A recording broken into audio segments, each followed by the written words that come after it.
Welcome everybody to our session here at 1 o'clock Pacific time. And I know it's 4 o'clock in the afternoon out east, and some people are just starting their days in New Zealand and Australia. So wherever you are in the world, welcome. This session we are calling Sharing Global Equity Practices, and we have some of our participants who pre-recorded poster sessions who are going to help lead the conversation. Before we do, I'd like to just go over a couple details. One, we have turned on the captions function for Zoom. So if you would like to use those, then all you have to do is click the captions button at the bottom of the Zoom window, or sometimes it's hidden underneath the More button that has 3 dots. And when you click that, a little menu pops up and you can select captions and turn them on. Next, because we have a group and they'll probably grow a little bit larger as people start popping in at the top of the hour, we encourage you to use the chat to share your thoughts, what you're inspired by, or questions you have for our speakers.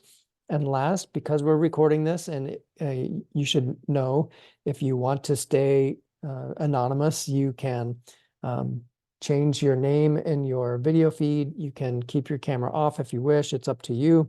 But we will create space for people to turn on their microphone and ask questions of the speakers as well. So with that, I will hand the microphone over to Dayamudra and Olga, and maybe we'll just go alphabetically. Dayamudra, can you introduce yourself first, and then we'll go over to Olga. Sure. Thanks, Kevin. Thanks for organizing this conference. Very inspiring to have a space to look specifically at equity with online. My name is Dayamudra Dennehy. I teach ESL, both credit and non-credit at City College of San Francisco, and I'm also the DE coordinator there. Thanks. Olga. Thank you, Kevin. Hi, everyone. I'm really glad to be in this space and talking about equity and inclusive practices with you all. My name is Olga. I'm the TA Development Program Manager at UC Santa Barbara, and I work to support graduate students and TAs on any challenges they may be experiencing, and in particular on how to create inclusive environments in their classes. Fantastic. So again, for those who are watching the recording, you can check out the pre-recorded poster sessions by Dayamudra and Olga and all the others on the Peralta Online Equity Conference website. But maybe for the benefit of people who are just joining us, may have just logged in or registered today and haven't had a chance to do that yet, maybe we'll go in reverse order. Olga, can you tell us a little bit about what your pre-recorded presentation was about? And maybe either some takeaways or some key questions you want people to ask themselves at their own institutions. Yeah, absolutely. Thank you. So my presentation was focused on a certificate in inclusive teaching that we launched at UC Santa Barbara just last quarter, actually. So it's still fairly new. And it was specifically on how initiatives of this kind can encourage collaborations across units on campus. When we created the certificate, we really try to make it a tool, a resource for graduate students and TAs to implement inclusive practices in their classrooms, but also to have something that they can list on their CV and that can support them in their professional development. I myself was a graduate student not too long ago, so I am very familiar with the stress and the pressure that especially your last years in the PhD can really prevent you from being the most inclusive and equitable teacher, while at the same time dealing with the uncertainty of what's going to happen after you finish the program. And so we're really drawing from resources that exist at UC Santa Barbara. And one of the things that I get into in my presentation is the challenge of uniting different units on a campus under this broad goal of creating resources that intersect with equity, diversity, and inclusion in education. Every unit on campus is somewhat interested in these efforts, but very often there they operate as silos, and this is true more or less in all institutions. And so we've tried to be very intentional in bridging these separations between different units and look at things that we all do in common and perhaps shared objectives that we have. And so we've been successful in creating some collaborations in winter and now in spring as we continue offering workshops and initiatives for the certificate. And just very briefly, a couple of things that we have tried to do to encourage these collaborations is to lower the bar for other units. As an admin and just generally a practitioner in higher education, everyone experienced burnout, so we definitely don't want to add work on other units and ask them to create new offerings. But because most units are interested in working on diversity, equity, and inclusion as they intersect with teaching in some shape or form, it is very likely that they already are offering something that is going in that direction. And so working with them to perhaps see whether we can create collaborations and they can offer either a workshop or a pop-in space that we can then include under the umbrella of the certificate. And another way that we've tried to do that is to give a lot of flexibility. So, units can collaborate with us by offering workshops or pop-in spaces, discussion groups, book clubs. It doesn't have to be a standard workshop. And there is a lot to say about how workshops can be okay with some students, but other students may prefer more informal spaces to learn. And the very last thing I'm going to mention is that the format of the certificate was also intentional in this sense. Why creating a certificate when you can have a community of practice or you can have, a series, for instance? We really wanted to create something that could be helpful for graduate students and TAs at the end of their program to list on their teaching portfolios, on their CVs.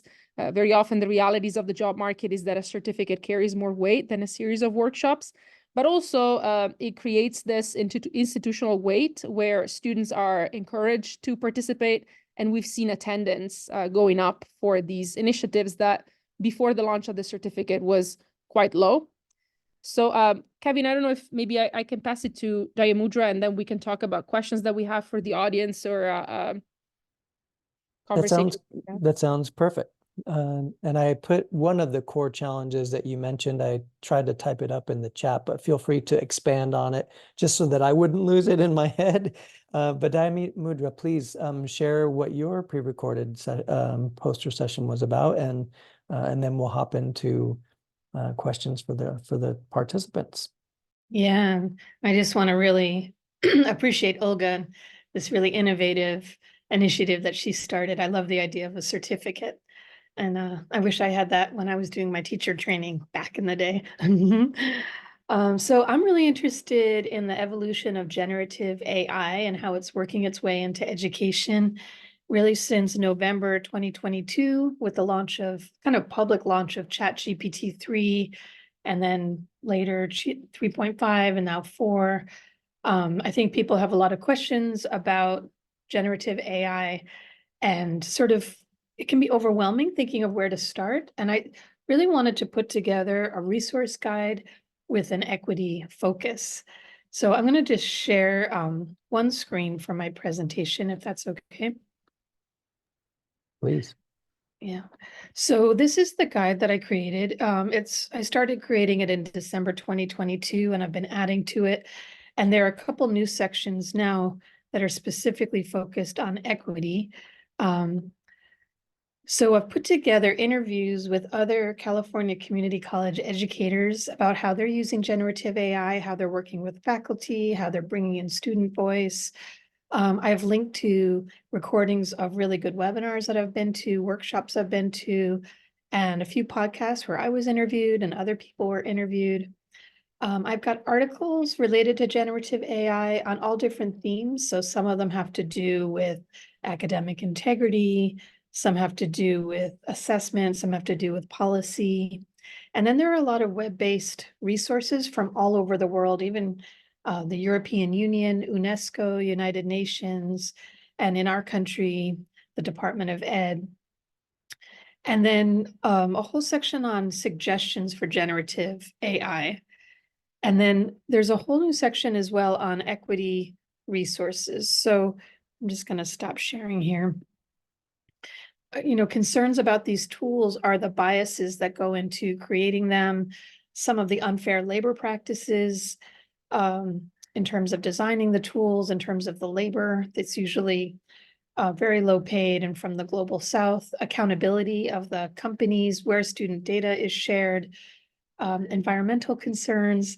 And then I linked to a few people who are really leading the conversation in terms of AI and equity.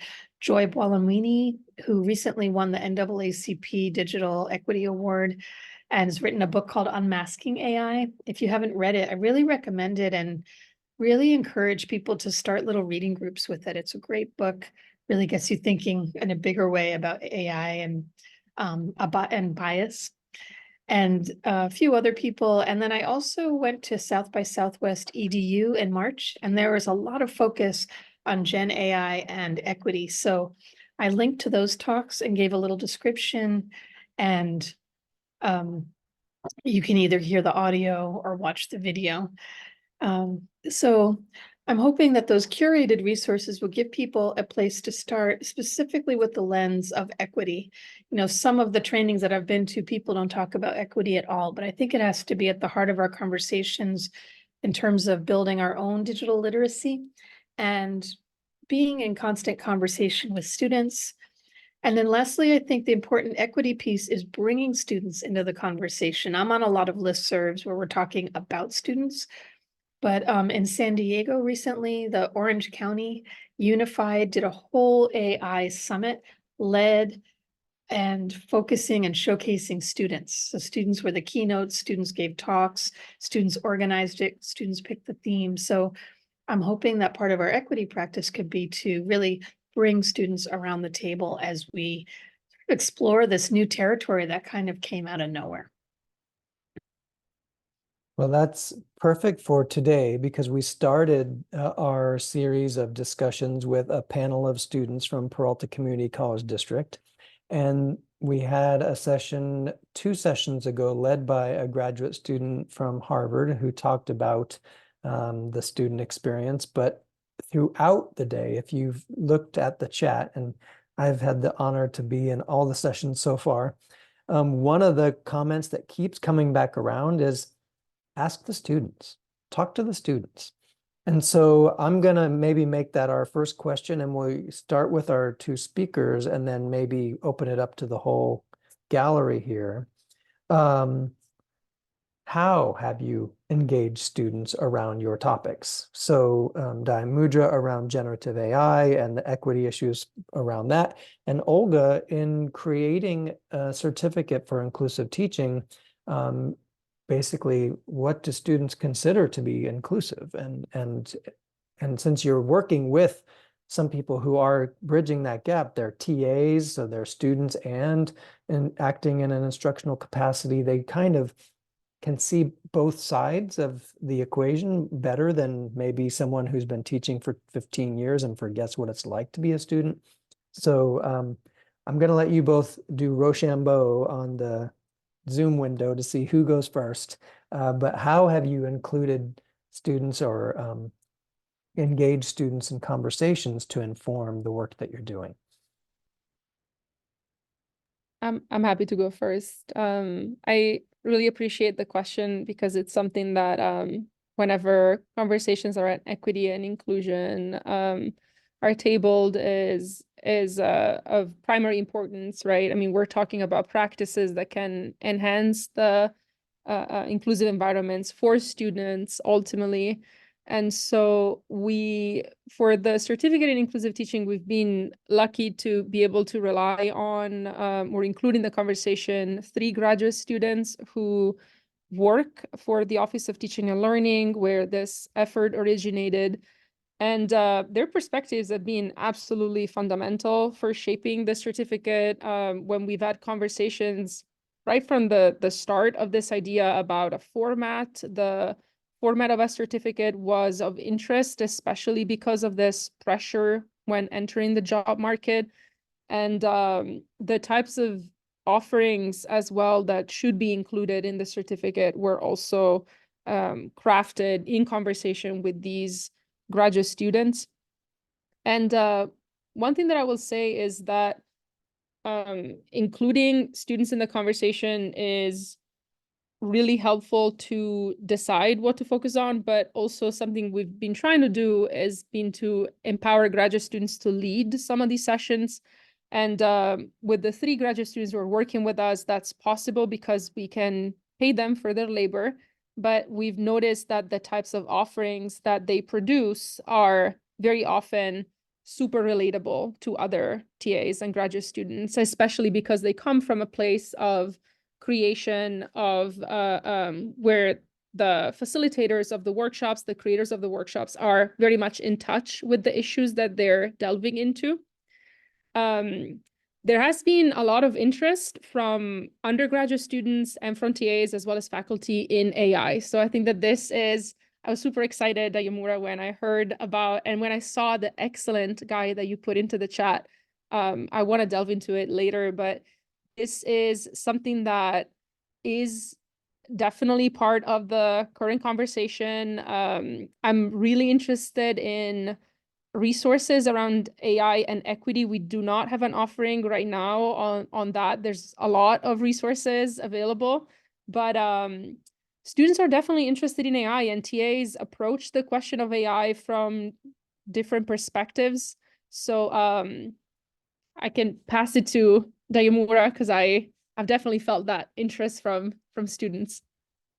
Yeah, I think students are interested. I think they're also really confused. One thing I've noticed is I wonder if there are any librarians on our call today.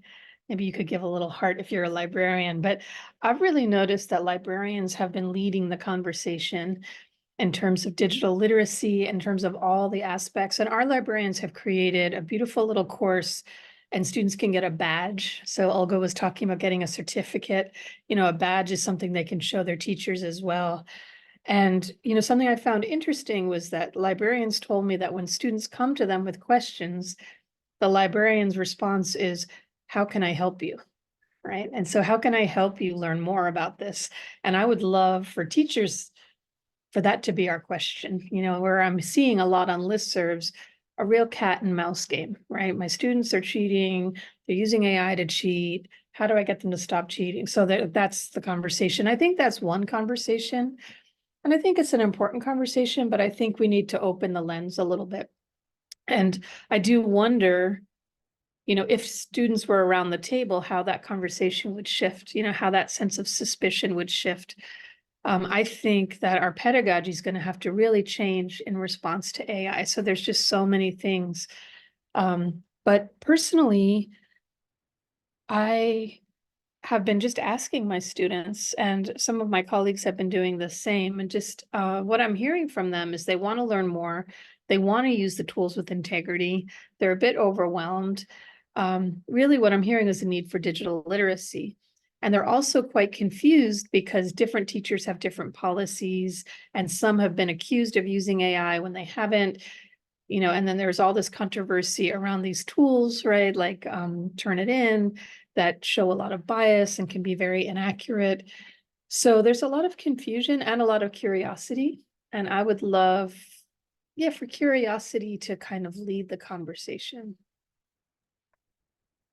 Well, I can speak for myself. My class is called How to Learn with Your Mobile Device. It's a general education course at San Francisco State University that engages students in explorations of themselves as learners, and then how they can improve their learning by using metacognitive strategies and then technology to enable them.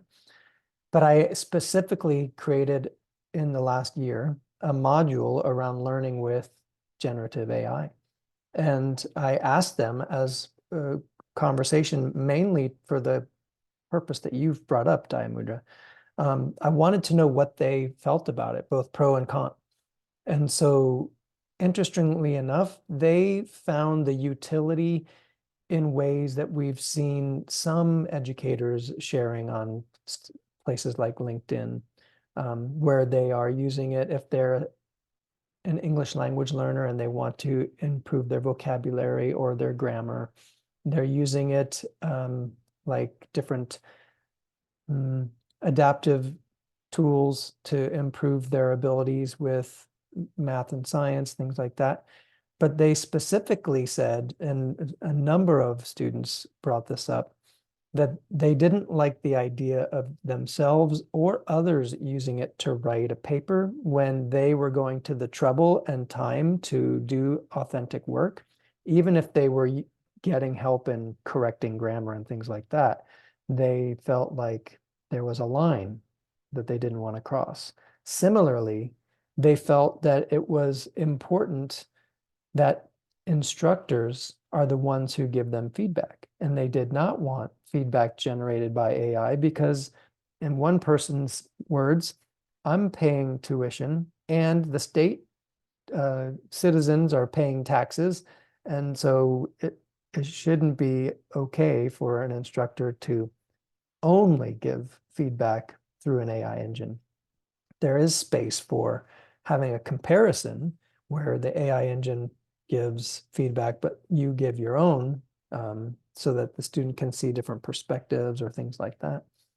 But I do think that those conversations are not being held.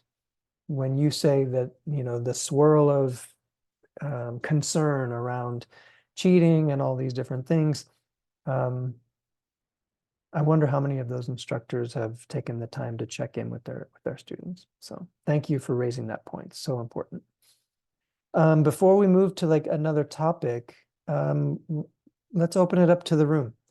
We're currently talking about how we engage our students in improving the equitable nature of our courses online, or the professional development we prepare for instructors and TAs and others. What are you doing at your institutions? What strategies appeal to you from what Olga and Dayamudra have raised? Let's hear from you, either in the chat or feel free to unmute yourself if you wish. Raise your hand, all that good stuff.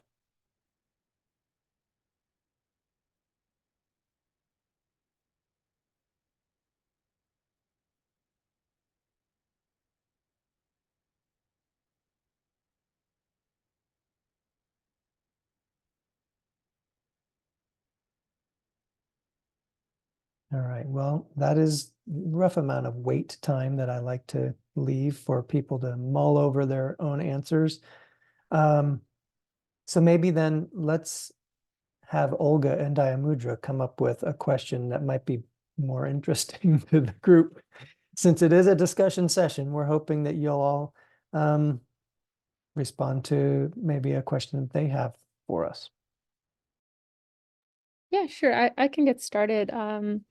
Something that I've been wondering about, not just in the context of this presentation for the conference, but generally in my work as an admin, a practitioner in higher education, has been how do you like navigate the most challenging parts of your work?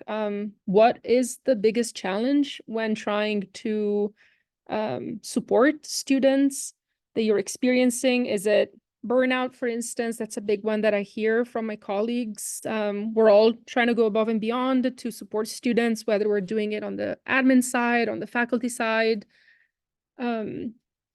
Or is it, for example, the replication of similar events? That's something else that I've encountered in my work. Just everyone putting out offerings for students or resources for students, and oftentimes creating replications of the same offerings, which means that then you reach fewer students because they don't know where to go. And it can contribute to burnout as well.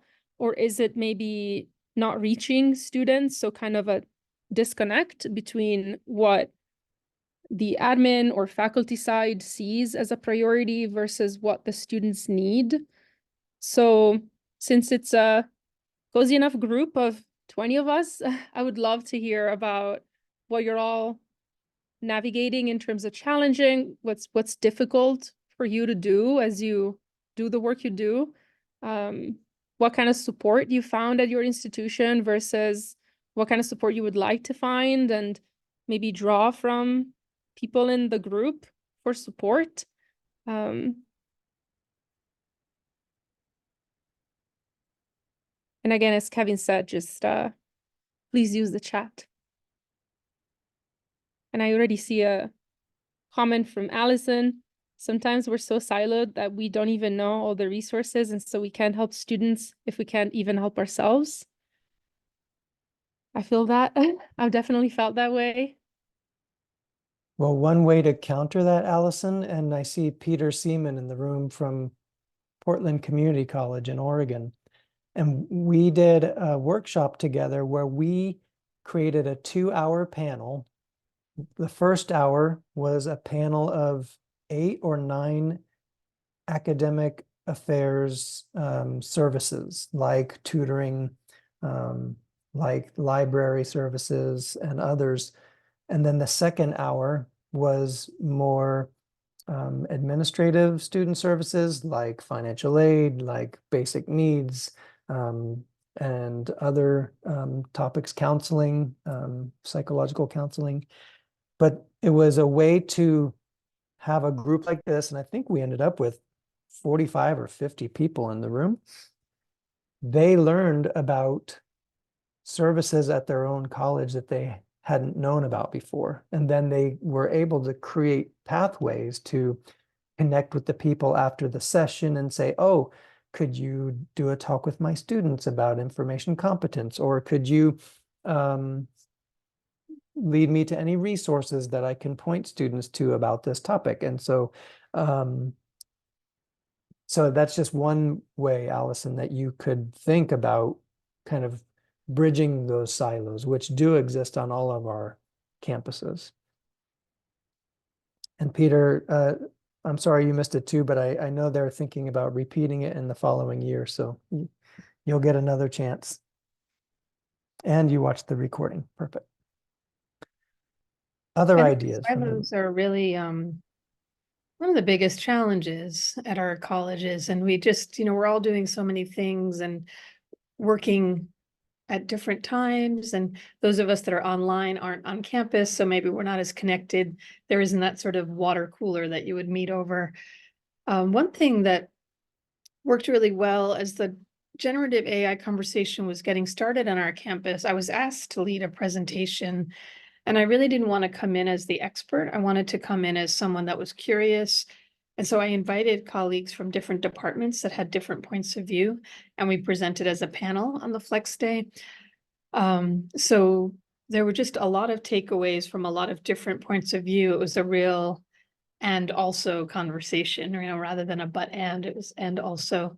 And I learned a lot, and it was just fun for us to coordinate with each other. And somehow it felt very easy, just everybody was super organized. As teachers, we know how to organize ourselves. So we didn't do a lot of prep. I just said, this is what I'd like. Please send me your slides. And we had, I think, like 150 people on that call. It was on our Flex Day. So it was just really well received. So that's something that I would like to do again. When I do my presentations, do it with other people, especially, and don't forget people like the librarians. The librarian added a lot to our conversation. Someone from computer science, someone from English, they were just all over the place. So I think those Flex Days are a really rich opportunity to sort of meet each other and share ideas, learn from each other.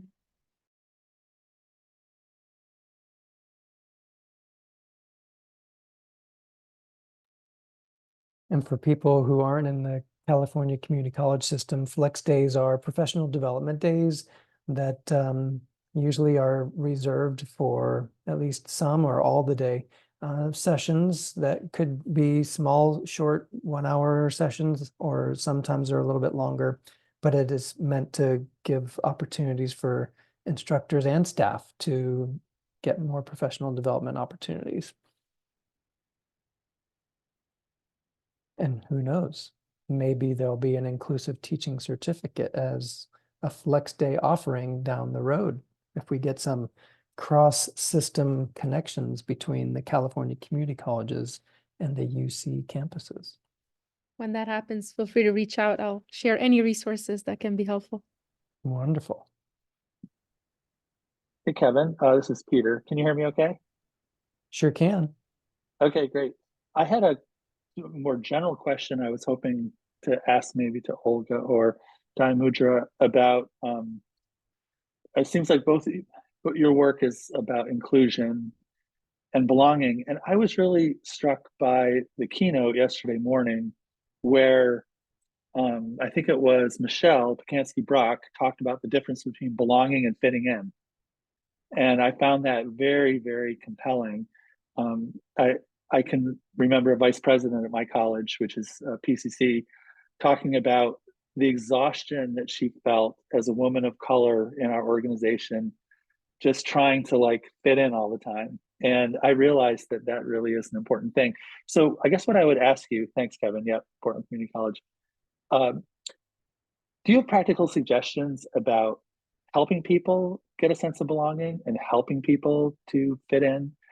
I realize that as a a tall white male, I have always been in most places I've gone, and but I realize that's not true for most people, for many people. And so what are some practical suggestions? Like if we, like Olga, your program sounds terrific, the things that you're doing. And so I'm thinking, well, if I had a little module on belonging, what would that look like? Like, how would I help instructors do things in their classes that promotes a sense of belonging, that promote a sense of inclusion? Anyway, if you want to comment on that, I'd be really grateful. Thanks. Love that question. And as always, Michelle Pacansky-Brock brings so much wisdom. I think one thing, there can be a real pressure to sort of think one way. And so I think inviting a variety of opinions, I think it really comes down to communication. I'm thinking specifically in terms of our staff and committees or academic senate, or even the conversations on the listservs. And something that I'm really curious about is just giving the conversations a little space. So asking people to take a moment to write down their ideas and then pausing. So for me, pausing has been really powerful. I do it in my classes and in staff meetings because it isn't, the people with privilege, the people with the loudest voices, the people that take up the most space are usually the ones who jump in and have things to say, and then everyone kind of conforms around them. So how can we make a little more space for the quieter voices to come in? And, that thing of like, if you're more reserved, how can you step in? If you're more talkative, how can you step back? So what are some practices we can do to say, I'd love to hear from this person, or giving the conversation a space to breathe, and maybe being a little uncomfortable too when things are new or maybe don't fit with our view. So I think it's a really rich topic, and one that really comes down to sort of our shared communication practices. Yeah, no, thank you, Daimudra. That idea, the most powerful thing I just gleaned from what you said is that people who have privilege tend to step right into the space, right? It's like, we do the normal teacherly things like, well, what do people think? Well, then the people with privilege step right into that.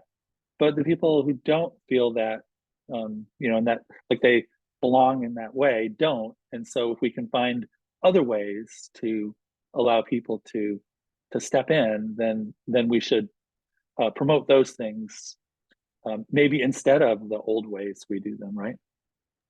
Yeah, and I think one part of that too might be allowing for silence. Sometimes you ask a question, it's new, and I count to 10 very slowly, and always at about 9.5, the person that we never hear from has something to say. Always. It's just amazing.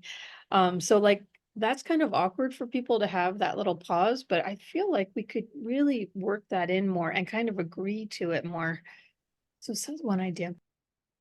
Building on that, Daimudra, my colleague Todd Zakrajek from University of North Carolina, when he does sessions like this in Zoom, he will ask the entire crowd a question, but he'll say, If you type it in the chat now, great, but I do not want you to hit the return button to submit it until I say so. And that gives people who need more time to process, people who may have disabilities that take them more time to enter. Basically, it levels the playing field. So those, what he calls fast talking extroverts, aren't the first ones with their ideas on the table, but it does create a different challenge for people who might be sight impaired. And so when, let's say in this room, 25 people share ideas and they all go into the chat at once, that screen reader is going to have a heck of a time keeping up. But it is a nice way to allow people who need more time to process, to reflect, and to participate. And gives everybody space. And it's through silence. It's a minute, 90 seconds before he says, okay, now press go. And he says, even in a short session, like 45 minutes, 90 seconds is not too much to ask. So you're right. And I can add something. Thank you so much, Peter, for introducing this tension between fitting in and belonging, and Dayamudra and Kevin for these practical tips on how to foster belonging. I think you've already covered a lot of excellent practices, just making space for people and being comfortable with different ways of participating. I also really appreciated mention of how important it is to model these practices. What we try to do in a lot of the workshops and offerings as part of this certificate in inclusive teaching that we launched is precisely that, just trying to model some of the practices that then we encourage TAs and faculty to use in their classes, such as encouraging different ways of participating and also just being very intentional with how they would like their students to participate. So what you shared, Kevin, I think resonated a lot with me, because sometimes we ask a question in a classroom and then we wait for students to respond, but maybe they are feeling weird about speaking up in front of others, or they just don't know what to do, right? It's their first time in a college classroom. It's just not familiar. But if we introduce even more structure and we tell them, okay, so right now I want you to take out your laptop or a piece of paper and a pencil, and then for 2 minutes, I want you to think about this question and I want you to take some notes down. And then you give them another 2 minutes. I want you to then look at the notes that you wrote down and I want you to expand on them. And then after that exercise, if you ask them, okay, now I want you to think about one thing that you want to say about what you wrote down. They already have done so much work. They've thought about it. You're giving them pretty much the same amount of time, like 5 minutes, but you've introduced so much structure that it becomes a little bit easier. And then they can take that practice of when they listen to a question, they think about it deeply, they maybe take some notes, and then they're ready to share, but then they can take on to other classes. And this topic of introducing structure as a way to enhance equity in the classroom is one of the biggest takeaways that came out of a discussion group, a book club that we did that now is part of the certificate. We read this book. I can put it in the chat, actually.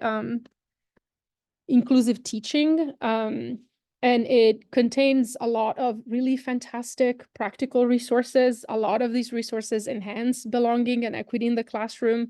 I think it's free to download from Project Muse too. So it's very accessible for students, and it's a very easy read for educators. Every chapter ends with a summary of practical tips that they can implement. And a lot of these practical tips are like this. Like, for instance, another big space where belonging can be fostered is office hours, where the professor or the TA can really connect with the student and share personal stories of struggle, which are a way to make the student feel like they can belong in higher education, even if they are struggling. So just normalizing this feeling that struggling is okay, and that it doesn't mean that you don't belong in academia if you are struggling with something. But many students do not feel comfortable going to office hours because it's such a foreign concept that you show up to your faculty or your TA's office to talk about what, right? What if I don't have a question about the course? And so it can be a very alienating space for some students. And so breaking down the notion of what office hour is, giving students examples of emails that they can send you, asking to meet, or giving students examples of questions that they can talk to you in office hours can go a really long way to normalize, okay, this is a space for this, and I 100% can do this and should do this. And so it's all of these strategies are part of some of these excellent tips coming from the book. And I hope some of this goes in the direction of enhancing belonging. It's a really big question. Thank you again, Peter. Yeah, thank you both.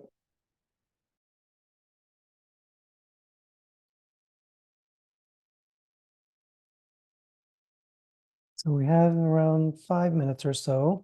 I'm wondering if anyone else in the group has comments, questions that they like to share, and we'll give more space for those people who might need a little more time to think.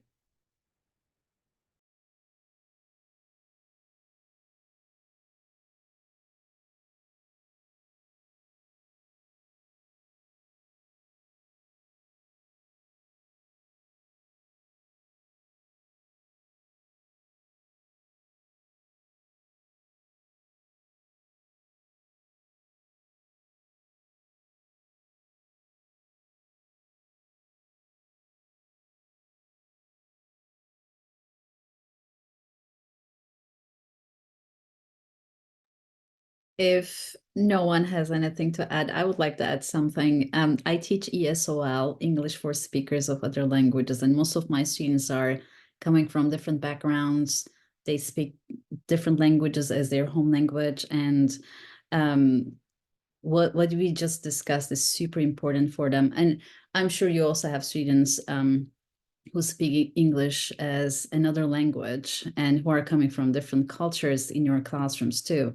So I think, first of all, appreciating what they are doing is super important, because they always apologize for the language mistakes they make, or, maybe not having enough background cultural knowledge about things, etc. And as an immigrant myself in this country, I know what they're going through. And as Olga said, I share my vulnerable moments with them first. I say, I've been there, I know what you're going through. And I tell them I still make mistakes as I speak English, and it's okay, it's normal, and it's so that they're not going to feel like it's because of them, there's something wrong with them, or etc. So and I see that, I always see that the smile in their faces, because they feel like someone is understanding them, and what's going on. So I strongly recommend, and I agree with Olga and Dayamudra about just sharing vulnerabilities. This is a big humanizing impact as you talk about your vulnerable moments, so that they can internalize and personalize things. But yeah, thank you for bringing that up. And Didem, on that topic, what you said made me think about something else that connects to Dayamudra's presentation on AI.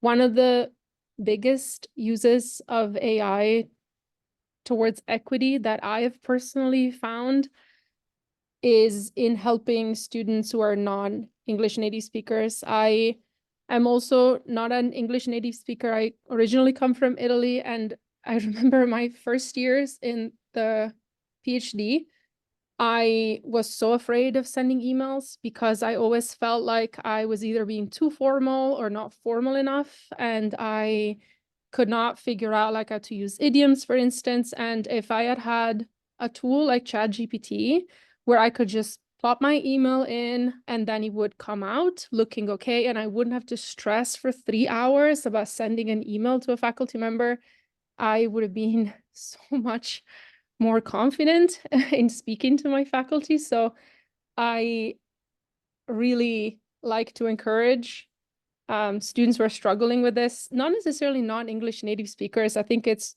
generally any students who are struggling with like reaching out to faculty because they don't know how to address them.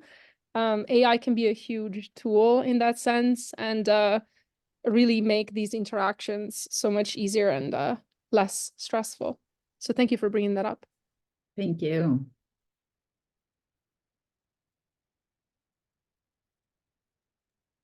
Just add that I was just in Japan.